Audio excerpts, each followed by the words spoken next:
যখন আর কোনোদিন ফিরব না। আমি যখন চলে যাব তখন আমার সব কিছুই পরে রবে ধরায়, যেগুলি একসময় ব্যবহার করতাম তখন। আমি যখন চলে যাব তখন আমার কলঙ্কি কোথায় পড়ে থাকবে সেটা আমি আর বলতে পারবো না। আমি যখন চলে যাব তখন আমার ব্যবহৃত চেয়ার টেবিলের খবর আর কেউ নিতে রাখবে না। আমি যখন চলে যাব তখন আমার কম্পিউটার আর ল্যাপটপ কত আর কেউ চালাবে না। আমি যখন চলে যাব তখন আমার কম্পিউটারের ফাইলগুলি আর হয়তো কেউ খুলে দেখবে না। আমি যখন চলে যাব তখন আমার লেখার পাণ্ডুলিপি আর হয়তো কেউ খুঁজবে না।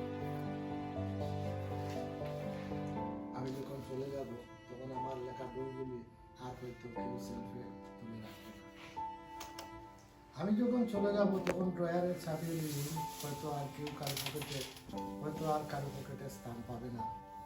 আমি যখন চলে যাব তখন আমার লাইটারের থালা হয়তো আর কেউ খুলবে না।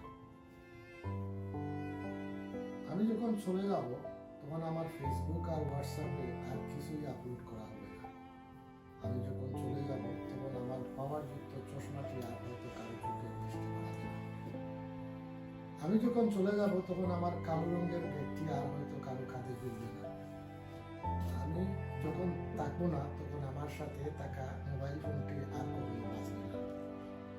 আমি যখন থাকবো না তখন আমার প্রদত্ত ক্রেস্ট মেডেলগুলি কারো দৃষ্টি আকর্ষণ করতে পারে।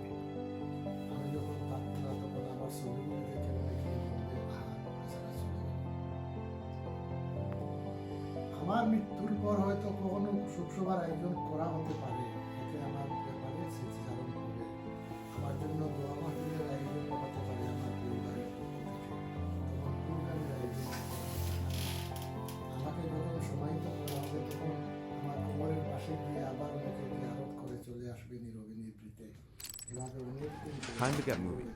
বিলীন হয়ে যাবে অন্য কবরবাসীর মধ্যে। আর তখন আমার অস্তিত্ব কেউ বুঝতে পারবে না। কিন্তু তখন আমার একমাত্র ভরসা এই বইগুলি আর কবিতাগুলি, যা আমার স্মৃতি হয়ে থাকবে যত